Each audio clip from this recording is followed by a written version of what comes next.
What childhood mystery have you finally solved? Story 1.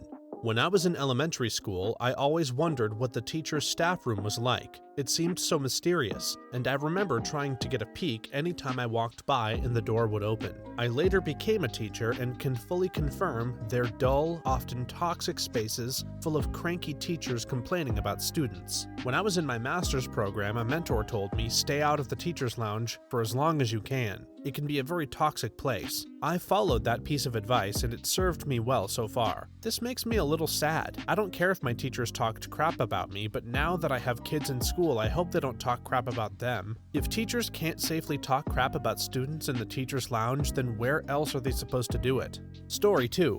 When I was younger, like 4 or 5, my family had a pet turtle. One day, the turtle went missing, and my parents told me it climbed the wall in our backyard and went to the creek behind our house. I, being a naive toddler child, did not question this logic. Fast forward to when I was 17 and driving with my mom in the car, we saw a tortoise crossing the street, and I was suddenly thrown back to my memory of us having a pet turtle. I pulled over to save the tortoise and was all, "OMG, Mom, turtles can't climb walls. What happened to our turtle?" Came to find out it had burrowed a hole in our lawn and my dad didn't notice it until after he had ran it over with the lawnmower. Obviously, it was easier to pick up the pieces and tell your kid it climbed the wall than admit you murdered it with a lawnmower. Sounds more like vehicular turtle slaughter than murder. I know you're salty now, but your parents spared little you from the trauma of knowing that your turtle died in a brutal way. I don't know about you, but I'd rather believe he ran away to start a turtle family in the creek. Story 3.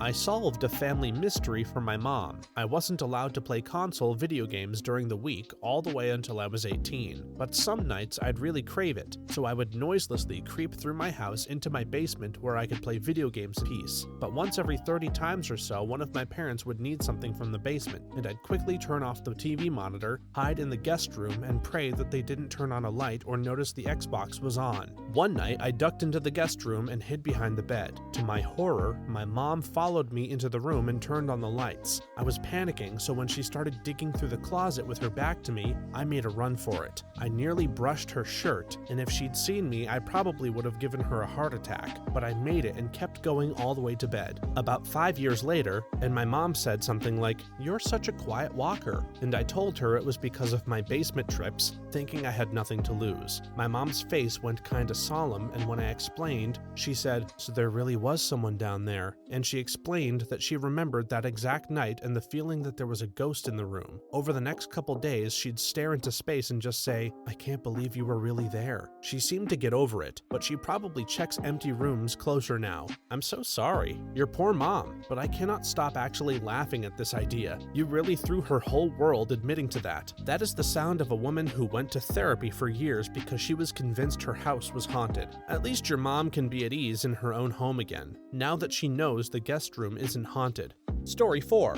We grew up poor, and at the age of 10, my friends were all having these crazy birthday parties with petting zoos, bounce houses, clowns, etc. So my mother, who is very resourceful, decided I would have a sleepover for my 11th birthday. It was great, and we were gonna make ice cream cones. So we all got all the stuff out with my mom, and my mother opened up the box of cones, and they were all smashed up. She said that we weren't having regular ice cream, we were having Magic Castle sundaes, because the broken ice cream cones resembled the sections of a castle. We all thought this was a great idea and we had them. When my friends went home, they asked their parents to make Magic Castle sundaes. 2 days ago, I found out that my mother was getting the past sell-by foods behind the grocery store. They were not expired, just past the sell-by date. She had no idea that the cones were broken up until she had opened them with us. She thought of the Magic Castle idea quickly and we all loved it. Just goes to show how stupid kids are. More like goes to show how quick-witted she was, and able to make it seem special enough the other kids wanted it too.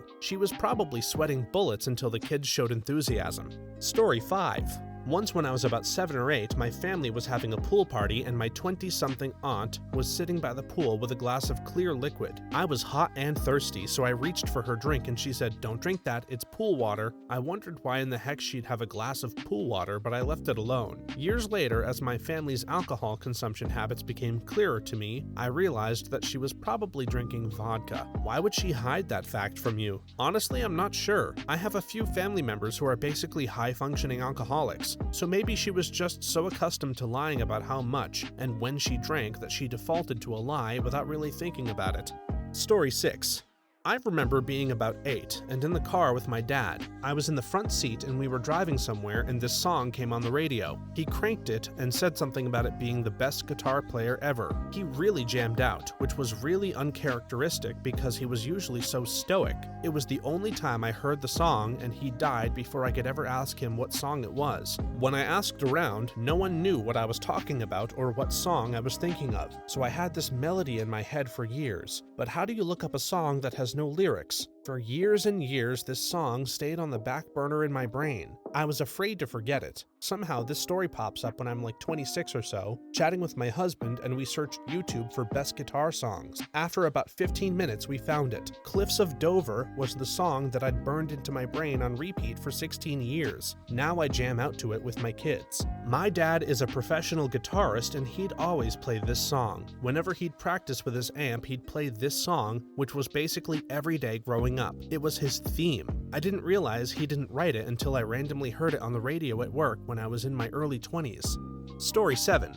Growing up, I always insisted I liked the mashed potatoes at my grandma's house better than the ones my mom made at home. My grandma once told me it's because she uses a special recipe. I found out last year my mom hand mashes her potatoes. My grandma just gets the Betty Crocker boxed stuff. The special recipe I was gonna get when she died is Betty effing Crocker. Ouch. I just imagine how that must have been for your mom. Oh no, she found it quite funny. The fact that it took me way too long to catch on to the secret recipe being boxed was the funniest thing in the world to her. Kids have notoriously bad taste when it comes to food quality. It was probably all the preservatives in the box mix telling your little brain that you liked grandma's potatoes more. Story 8. I visited my dad when I was 6 or 7 years old at the place where he worked, or so I was told. I remember remarking at the time, and people laughed at me, because I said it looked just like a prison. The people laughing were the guards, and I was indeed visiting my dad at Terminal Island Federal Correctional Institution, where he was a federal inmate. I remember having to visit my father in prison. It's weird stuff for a young kid. The lie probably did you some favors. I dated this person once whose dad was in prison as a child, and they used to tell me that when they were a kid, their mom would try to cheer them up by playing Monopoly and going around the jail saying, "We're visiting Daddy." It sounded crazy to me, but apparently comforted them as a kid. Story 9. The reason my aunt punched her husband at the pool during a huge family vacation. It was because she found out that the long-distance charges to the hotel room they shared had a ton of calls to a woman he was known to think was swell. This reads like a Mexican telenovela. How weird was it when your uncle revealed he was actually your uncle's twin brother? This was actually the second vacation that the swell dame affected. One year, we got to the place we would always stay and shock, she was coincidentally there at the same time. What are the odds? Story 10. As a kid, I played Medal of Honor Allied Assault with my brother. We got to the 5th level, which took place in a rainy French city similar to Saving Private Ryan. However, we always got stuck on the first objective, which was to locate the bazooka team. There were no clues as to where this team was in a giant rubble-filled city with poor visibility. To make things worse, hidden enemy snipers would constantly fire at you, making the search much more difficult than it already was. My brother and I practically scoured every nook and cranny, but we never found this team. If the bazooka team was trying to stay hidden, they were doing a good job. In the months that followed, we reinstalled and replayed the game several times, but would always get stuck on that level. Fast forward several years, and I got the digital version of Allied Assault for nostalgia's sake. I dreaded playing the 5th level, but to my surprise, I easily cleared the first objective by happening across the corpses of the bazooka team in one of the buildings. Turns out the CD we originally played on was bugged where the bodies never even rendered into the game. All we did was waste several hours looking for a group of people that never made it to the battle in the first place. Giddy at the prospect of finally completing the game, I happily continued the level only to quit when I kept getting sniped by those darn hidden snipers. That freaking game. I did the Omaha Beach level again and again because I would always die halfway up the beach. Then one day I make it over the beach and run into a medic who gives me a health kit that recharges my health. I had no idea there were medics in the game. I had just kept playing until I could get get through it without dying. There's a medic on Omaha Beach and one in Sniper Town. That's all. I could get up the beach, I just never managed to get from the base of the bunker to the other bunker without hitting a landmine, so I used a God mode cheat to walk over. Those old school shooters were brutal. Every time I try to revisit one, I'm surprised at how difficult they are compared to newer games. Story 11. One evening, when camping, my brother caught a fish that we decided to keep alive in the cooler for some reason. While the next morning, we ran out to see the fish and it had grown like 5 inches. We were so excited and didn't know how the fish grew that much overnight. Last year, we brought it up and my dad said that he had got up that morning and seen the fish being taken by a raccoon and that he spent the next hour or so frantically fishing for another one. He said he caught the new fish just a few minutes before we got up. I had never questioned the fish growing that much as I grew up, but after hearing what really happened, I did feel like we probably should have wondered about that more. Your family is a million times cooler than mine. I used to catch frogs to keep and they'd disappear. Turns out my family was using them for bait. Story 12. When I was 10, my godfather gave me $20 as a Christmas gift. At the end of the dinner, the money had disappeared. For years, my parents blamed me for being irresponsible with my money. Years later, we figured out after she was caught stealing stuff from my aunt's house that my cousin's fiance at the time was a kleptomaniac. Turns out she was the one that stole the money. Stealing Christmas money from a child? Yikes. Total yikes. But kleptomania, if she actually had it and wasn't just a jerk, is a compulsion that needs therapy to be dealt with. Like most alcoholics can't just stop drinking. What I want to know is, did your parents apologize to you for blaming you for losing the money when you didn't? Reading this story brought up a lot of childhood memories of me getting blamed for stuff that never was even my fault, and I never got an apology. Story 13.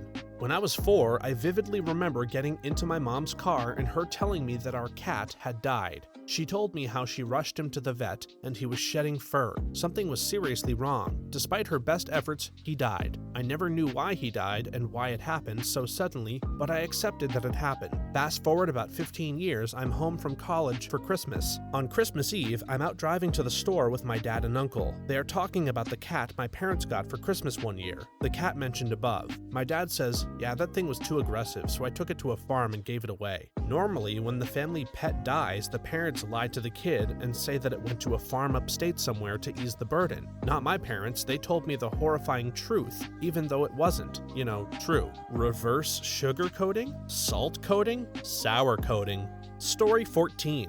My uncle, single, no kids, lived a few houses away from my grandparents, so my siblings and I would go between the houses and always loved my uncle's house because he had a huge fish tank of tropical fish and let us play video games. He was the most fun uncle there was, always taking us to the movies, amusement parks, fishing, golfing, and was so fun to be around. He always had us rolling with laughter, but over time he became less okay with us popping over, and we resorted to sneaking into his house. We didn't get far along, and he was pissed. From that point on, we always just saw him in my grandparents' house. We used to joke with him about having a girlfriend over. Fast forward 17 years later, he had a massive heart attack, and while he was in the hospital, his sisters went to his house to look for paperwork and get the house ready for his return. There they found rooms full of empty bottles of cheap vodka. My uncle had severe alcoholism for years and none of us knew it, and suddenly so many little things started making sense. He ended up dying shortly thereafter of organ failure brought on by alcoholism.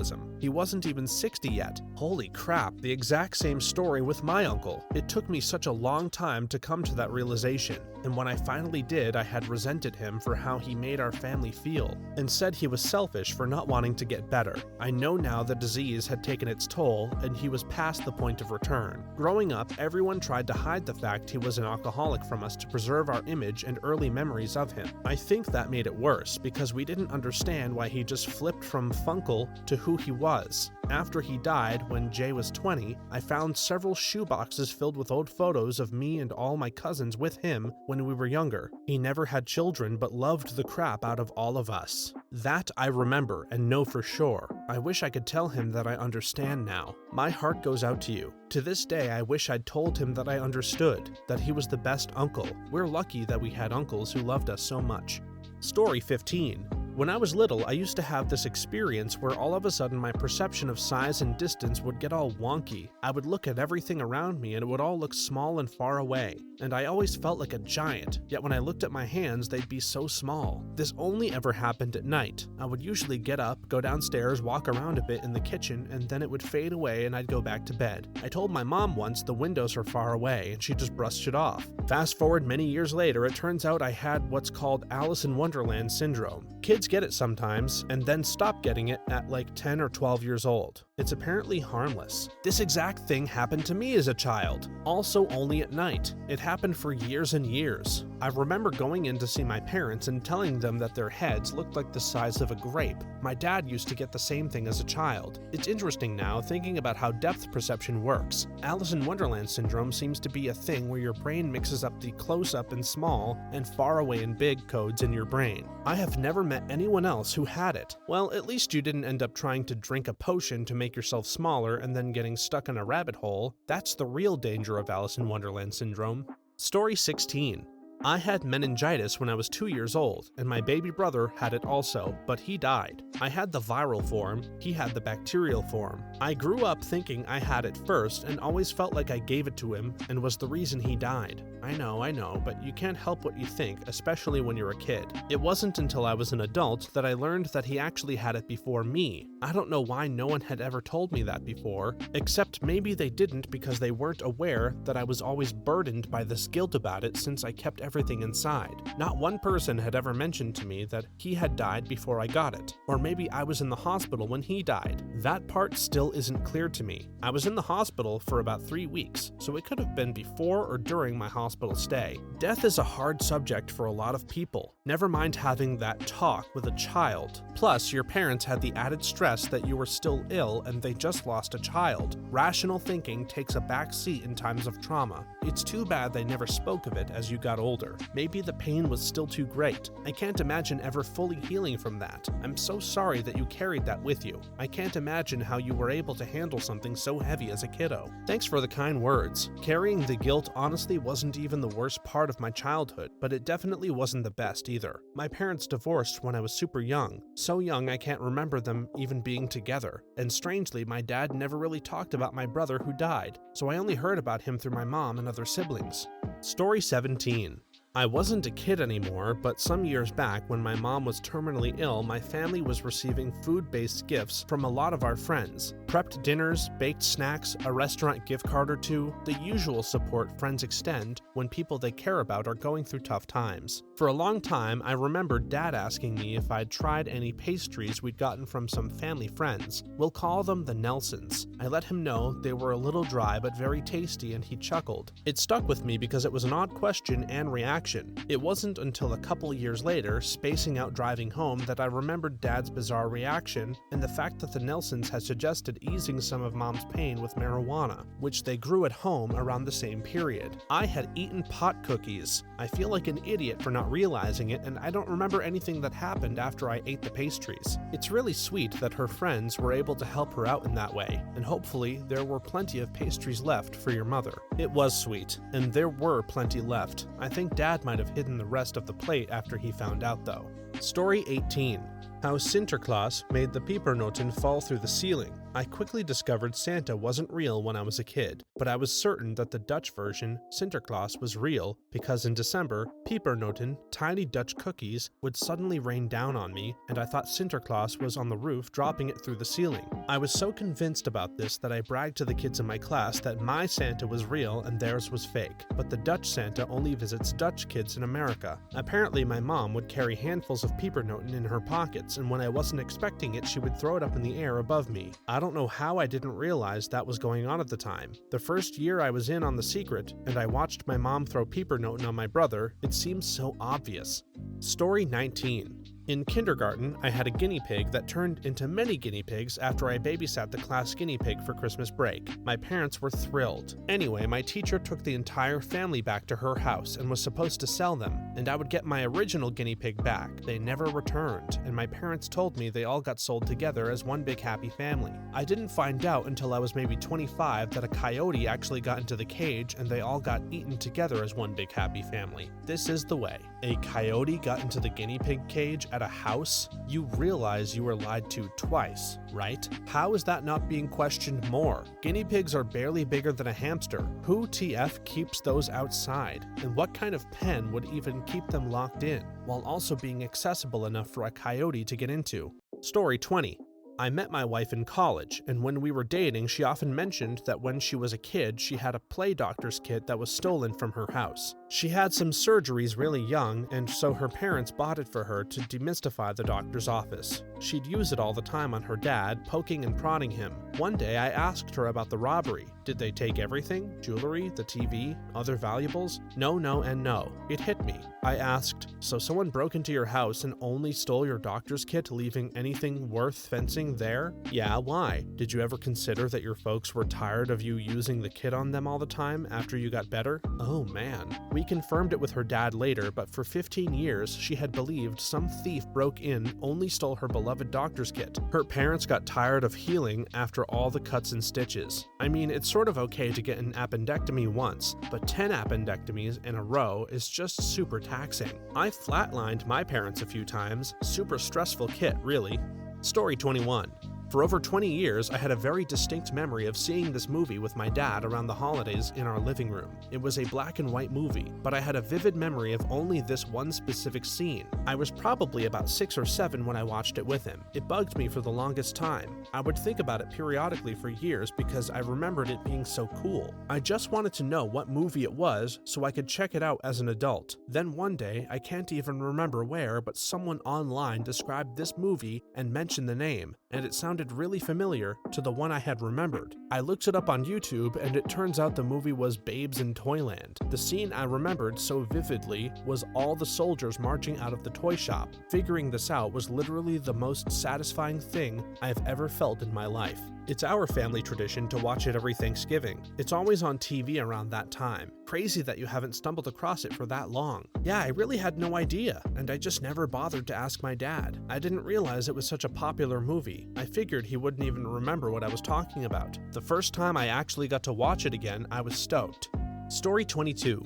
As a kid, I once had a bad dream that my parents locked me in my room by tying a rope between the doorknobs from my door and the bathroom door directly across the hall. It must have been a dream because my parents would never do that to me. Years later, I found out that's exactly what they did. Apparently, I had horrible night terrors and would run screaming into their room. After so many sleepless nights, they couldn't handle it anymore. My door didn't have a lock, so they came up with the rope solution. Thank goodness I eventually grew out of the night terrors. Seems to me that realizing you were locked in your room with your terrors would make you scream even more, making it counterproductive. I don't know if it worked for your parents. And many people have to pee when they're scared. Being locked in doesn't help with that. I guess you can't blame your parents for being creative problem solvers. At least they didn't resort to putting a beware of monster sign on your door to keep you inside.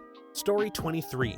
I was brought up in Ireland, and unusual as it was, my parents never drank. Every Christmas, our family friends would forget about this and give our parents alcohol as gifts. Naturally, my parents either threw the bottles of alcohol into the storeroom or re-gifted them. One year, when I was 8 years old, my parents got this awesome bottle of 40-year-old Scottish whiskey. It was a cool-looking bottle, so they placed it with pride on the mantelpiece. I grew older, taller, and was a bit of a Jack the lad. When I was 16, my parents decided to go out of town for the weekend. My brother, who was 18, decided we should pull an Ocean's 11 on it and steal the bottle and go to a massive house party with lots of beautiful-looking ladies. I told him that we would surely get caught because this bottle of whiskey was the pride of the house. My brother, who was so cunning that if you placed a tail on him you could call him a weasel, explained that we would drink the bottle of the finest whiskey this side of the Bonnie Scotland and take the empty bottle home and fill it with cold Irish black tea. We duly did this and had an amazing time at the party. Mom and Dad came home and were none the wiser. Day turned into night, days turned into months, seasons passed, years went by, and both my brother and I were in college. We returned home one Christmas and noticed straight away the bottle of whiskey was gone. We were sure Mom was going to murder us. However, nothing was said and we all had a great Christmas. Again, the days and nights went by, seasons came and went, and a few years added up. I was around 24 years old and was working in a hospital for a while and often had lunch with the janitors, cleaners, and handymen that worked there. After 3 months, one of the older Irish gentlemen that I got to know very well said to me, "Young man, do you like whiskey?" "Of course I do." "Well, let me tell you a story. Many years ago, your father asked me to paint the outside walls of your home. When your father went to pay me for my hard day of work, I refused, but knowing that they don't drink, remarked, 'Jay, could I lift that 50-year-old bottle of fine Scottish whiskey?' Your father thought this was an amazing deal, and I went home happy.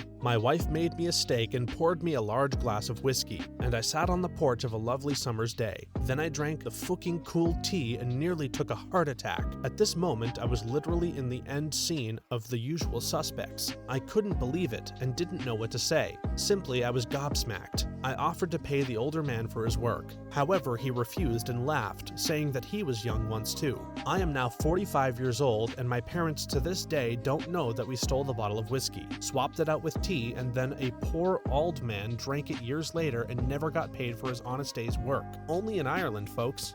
Story 24. I had nightmares for years. Literally every dream I had was where my older sister was a robot and trying to kill me. She would come in the form of a tank, things that looked like transformers or metallic spiders, and had a lot of knives and stuff on her. Every single metallic robot you can imagine with my sister's face on it. I had only these dreams for all of elementary school. It was solved when I brought it up at 17. I was born super early, and I mean super early, 4 months. I was born with many issues and complications. After I was born, I spent 5 months in the NICU where I received a lot of attention from doctors, had multiple surgeries, and had a feeding tube put in me. My mom was sad that I couldn't meet my sister and she couldn't meet me. She was 4 at the time, so she put a picture of my sister's face above me in my incubator so I could see my sister. Cute idea, but this ended up causing my brain to put together the only 2 things I knew: surgical tools and scary hospital equipment with my sister's face. It took us so long to figure out what the heck these nightmares meant. How is your relationship now? So sweet and sad, this poor 4-year-old wanting to see her baby brother, and she turned into the stuff of nightmares. Baby sister, actually. When my sister found out about these nightmares, she found it funny and still does. I knew they were just dreams, so they didn't affect our relationship when I was a little kid. When I was little, I always looked up to her and thought she was the most amazing person because of how she achieved and overachieved. Our relationship in general is kind of strained, just because of me having it so difficult all the time and her having a better than average life. I wish it was better, but my dad really screwed things up by always telling me to be more like your sister. Story 25.